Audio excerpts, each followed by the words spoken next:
നമസ്കാരം. നമ്മുടെ golden episodes in Indian history എന്ന ഈ യൂട്യൂബ് ചാനലിൻ്റെ ആദ്യത്തെ എപ്പിസോഡ് നമ്മൾ സ്റ്റാർട്ട് ചെയ്യുകയാണ്. ഈ ആദ്യ എപ്പിസോഡിൽ നമ്മുടെ സിന്ധു നദീതട സംസ്കാരം അഥവാ ഇൻഡസ് വാലി സിവിലൈസേഷൻ എന്ന എപ്പിസോഡ് കൂടി നമുക്ക് ആരംഭിക്കാം.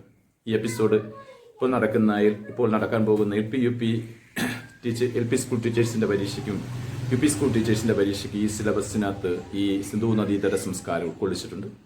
അതിൻ്റെ ഭാഗമായിട്ട് ആ മേഖലയിൽ നമ്മൾ ഇന്ത്യയുടെ ചരിത്രത്തിന് ആരംഭിക്കുന്ന സിന്ധു നദീതട സംസ്കാരത്തോടാണെന്ന് ഞാൻ കഴിഞ്ഞ ക്ലാസ്സിൽ പറഞ്ഞതാണ്. അവിടെ തൊട്ടാണ് നമ്മൾ സ്റ്റാർട്ട് ചെയ്യുന്നത്. ഈ സിന്ധു നദീതട സംസ്കാരം നിലനിന്ന കാലഘട്ടം ഏതെന്ന് വെച്ച് കഴിഞ്ഞാൽ BC 3000-നും 1500 BC-കൾക്കും ഇടയിലായിരുന്നു. BC 3000-നും 1500 BC-കൾക്കും ഇടയിൽ ഈ സിന്ധു നദീതട സംസ്കാരം നമ്മുടെ ഇന്ത്യയുടെ സിന്ധു നദീതട സംസ്കാരത്തെക്കുറിച്ചുള്ള വിവരണങ്ങൾ എന്ന് മുതലാണ് നമ്മുടെ ചരിത്ര ഗവേഷകർക്ക് ലഭ്യമാകാൻ തുടങ്ങിയെന്ന് വെച്ച് കഴിഞ്ഞാൽ യഥാർത്ഥത്തിൽ 1921 തൊട്ട് ആണ്.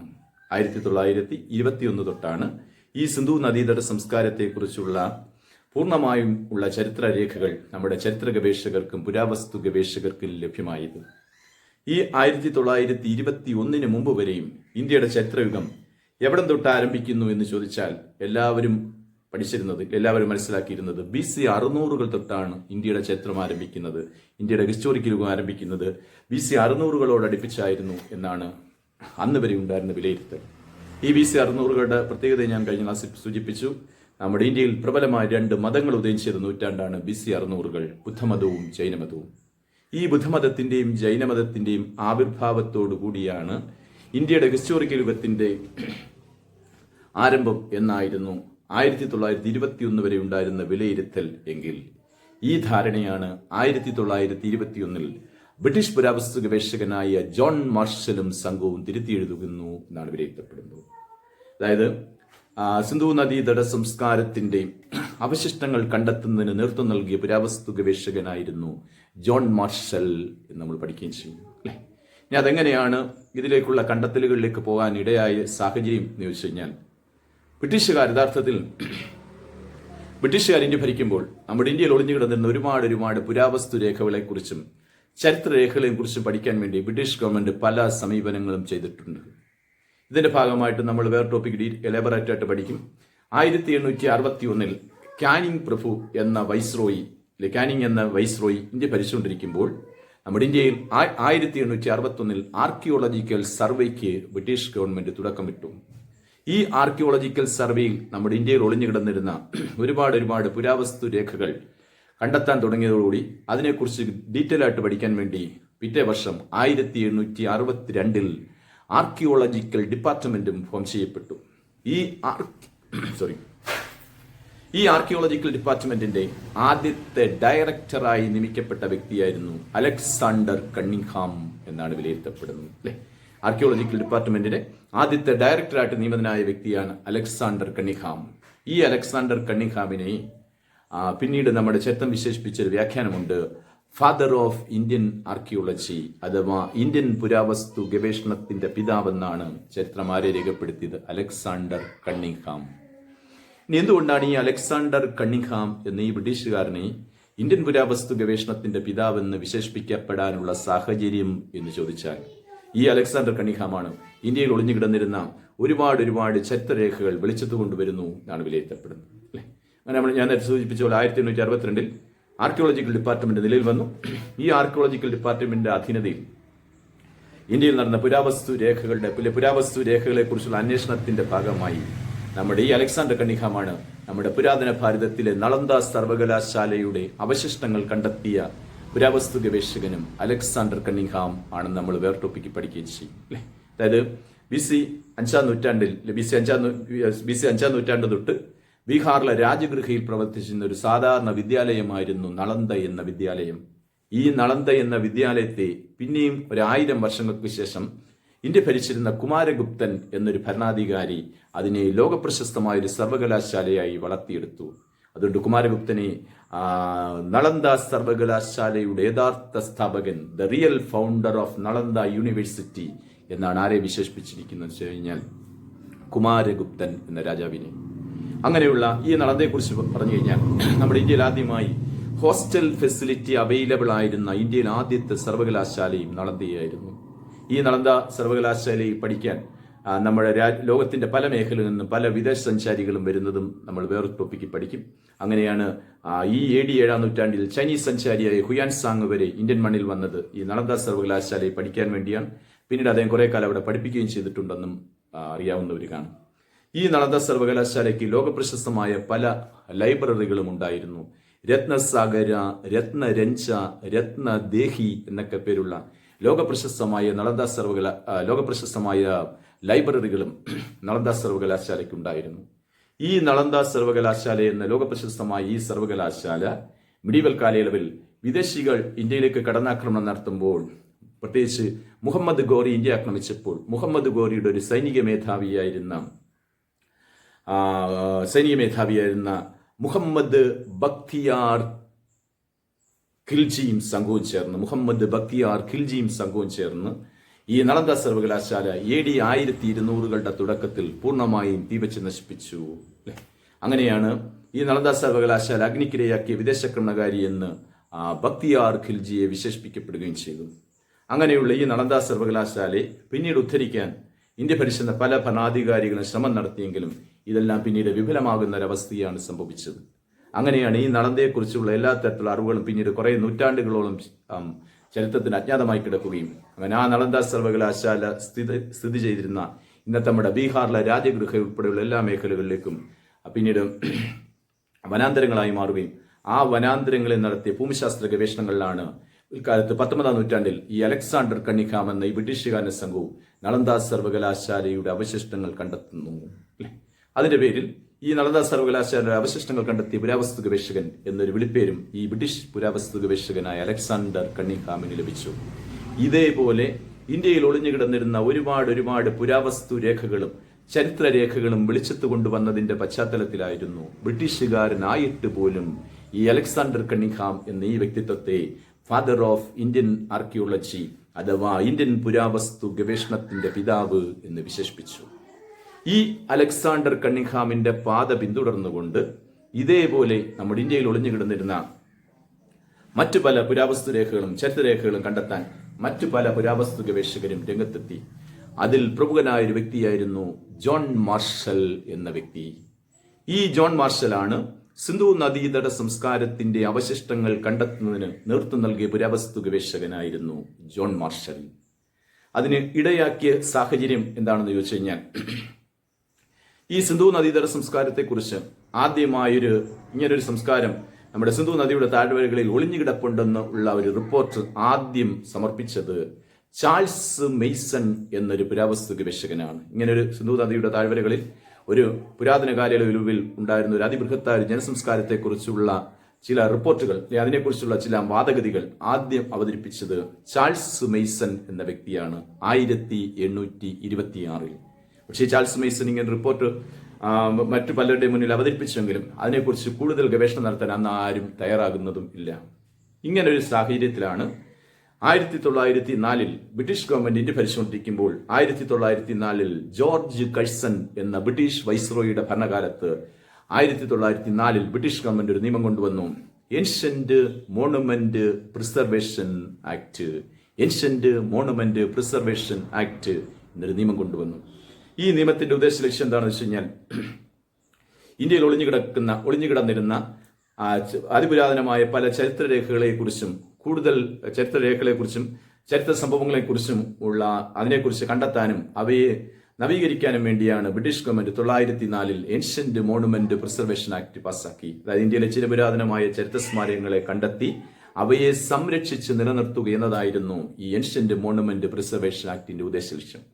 ഇതിന്റെ ഭാഗമായിട്ടാണ് നമ്മൾ ഈ കേട്ട ഈ ജോൺ മാർഷൽ എന്ന ബ്രിട്ടീഷ് പുരാവസ്തു ഗവേഷകനെ British government director general of ആർക്കിയോളജിയായി നിയമിച്ചു. ഈ ഇന്ത്യയിൽ ഒളിഞ്ഞുകിടക്കുന്ന ചിരപുരാതനമായ ചരിത്രസ്മാരകങ്ങളെ കണ്ടെത്തി അവയെക്കുറിച്ച് കൂടുതൽ പഠന വിധേയമാക്കാൻ വേണ്ടി 1904 British government ancient monument preservation act കൊണ്ടുവന്നു. ഇതിന്റെ ഭാഗമായി ഈ ജോൺ മാർഷൽ എന്ന ബ്രിട്ടീഷ് പുരാവസ്തു ഗവേഷകനെ ഡയറക്ടർ ജനറൽ ഓഫ് ആർക്കിയോളജിയായിട്ട് നിയമിച്ചു. അങ്ങനെയാണ് ഈ ജോൺ മാർഷൽ സംഘവും ഇന്ത്യയിൽ ഒളിഞ്ഞുകിടന്നിരുന്ന ചരിത്ര വസ്തുക്കൾ തേടിപ്പോയൊരു പോക്കിലാണ് ജോൺ മാർഷലിനെ സംഘത്തെയും പോലും അമ്പരപ്പിച്ചുകൊണ്ട് കണ്ടെത്തിയൊരു വസ്തുതയായിരുന്നു ഇന്ത്യയുടെ ഹിസ്റ്റോറിക്കൽ യുഗം ആരംഭിക്കുന്നത് BC 600 തൊട്ടല്ല, അതിന് 3000-ലേറെ വർഷങ്ങൾക്ക് മുമ്പ് ഇന്ത്യയിൽ അതിനേക്കാൾ ബൃഹത്തായ ഒരു ജനസംസ്കാരം ഉണ്ടായിരുന്നു എന്നൊരു വസ്തുത ഈ ജോൺ മാർഷൽ സംഘവും കണ്ടെത്തി. ഇതാണ് പിൽക്കാലത്ത് ചരിത്രം സിന്ധു നദീതട സംസ്കാരം അഥവാ ഇൻഡസ് വാലി സിവിലൈസേഷൻ എന്ന് വിശേഷിപ്പിച്ചത്.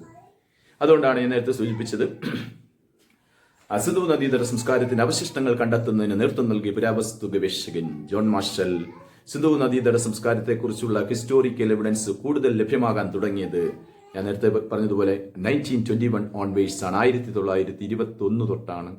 ഈ 1921 മുമ്പ് വരെയും ഇന്ത്യയുടെ ഹിസ്റ്റോറിക്കൽ എവിടം തൊട്ട് ആരംഭിക്കുന്നു എന്ന് നമ്മുടെ പൂർവികരുടെ അടുത്തോ ചരിത്ര ഗവേഷകരുടെ അടുത്തോ ചോദിച്ചാൽ അവരെല്ലാവരും പറയുന്നത് BC 600 തൊട്ടേ ആരംഭിക്കൂ എന്നായിരുന്നു.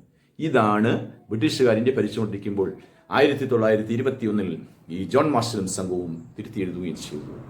അങ്ങനെയാണ് സിന്ധു നദീതട സംസ്കാരത്തിന്റെ അവശിഷ്ടങ്ങൾ കണ്ടെത്തുന്നതിന് നേതൃത്വം നൽകിയ പുരാവസ്തു ഗവേഷകൻ ജോൺ മാർഷൽ എന്ന് വിളിച്ചു.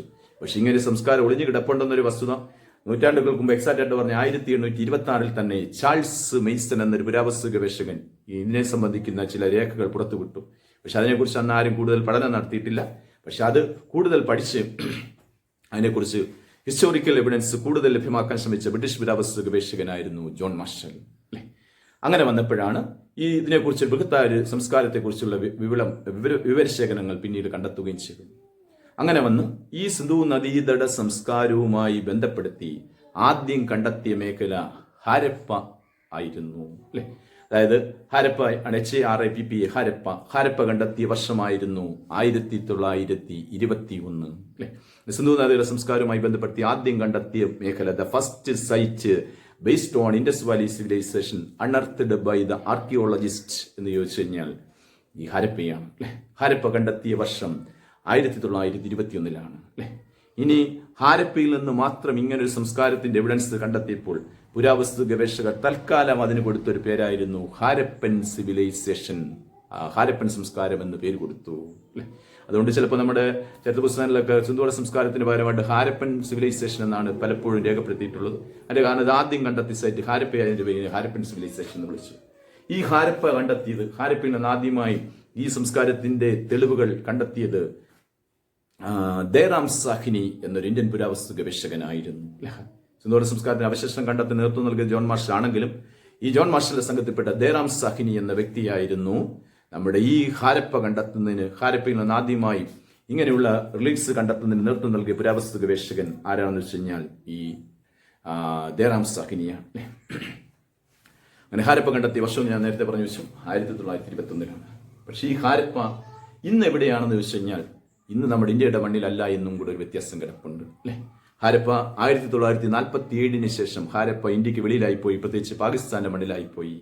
പാകിസ്ഥാനിലെ പഞ്ചാബിലെ മോണ്ടുഗോമറി ജില്ലയിൽ രവി നദിയുടെ തീരത്താണ് ഇന്ന് ഹാരപ്പ സ്ഥിതി ചെയ്യുന്നത്.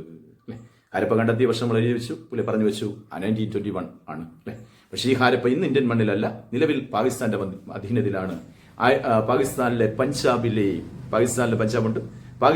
പഞ്ചാബിലെ മോണ്ടുഗോമറി ജില്ലയിൽ ഏത് നദിയുടെ തീരത്താണെന്ന് സ്ഥിരീകരിച്ചു കഴിഞ്ഞാൽ ഹാരപ്പ സ്ഥിതി രവി നദിയുടെ തീരത്താണ്.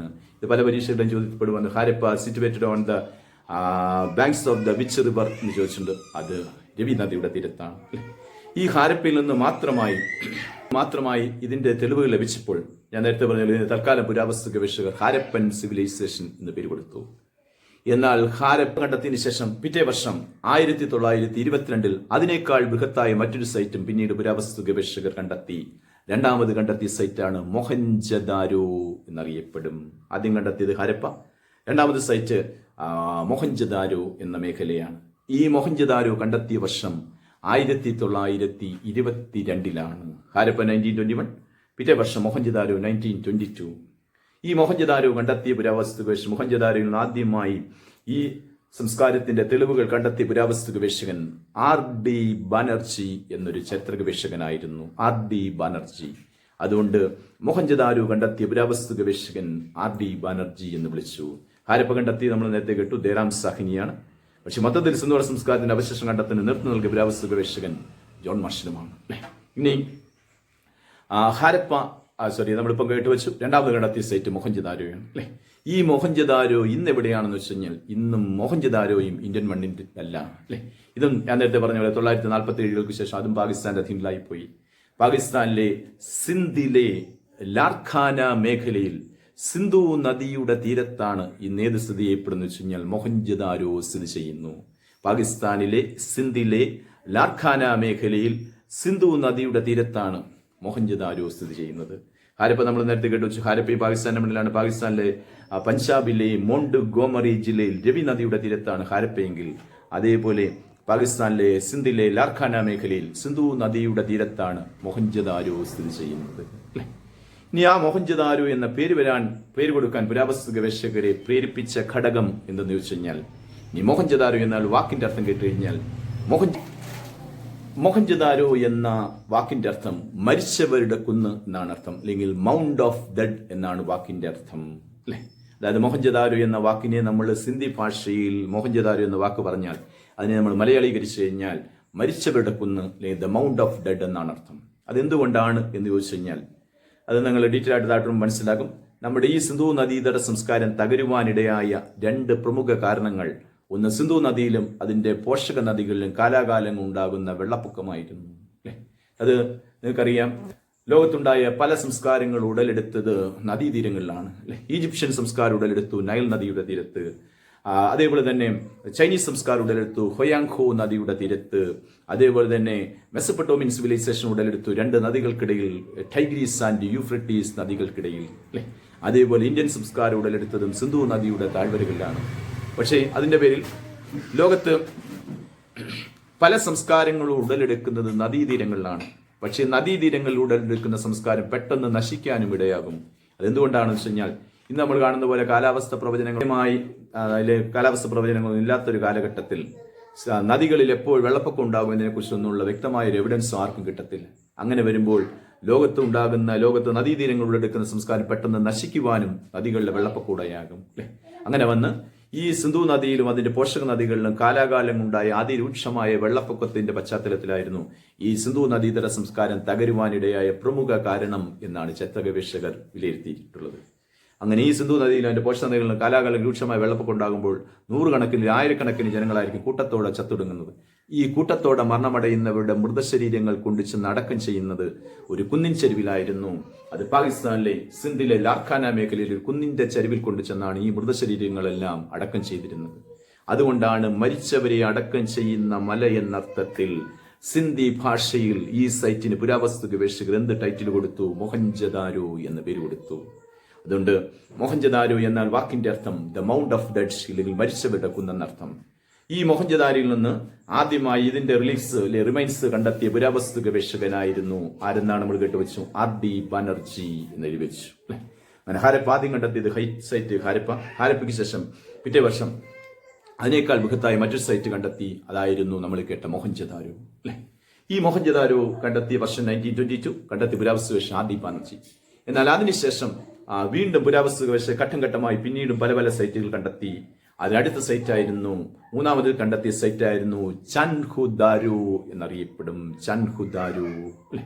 ഈ ചൻഹുദാരോ എവിടെയാണെന്ന് വെച്ച് കഴിഞ്ഞാൽ അതും ഇന്ന് ഇന്ത്യൻ മണ്ണിലല്ല, അതും പാകിസ്ഥാന്റെ അധീനതയിലാണ് അല്ലെ. ഈ ചൻഹുദാരോ അത് പാകിസ്ഥാന്റെ മണ്ണിലാണ്.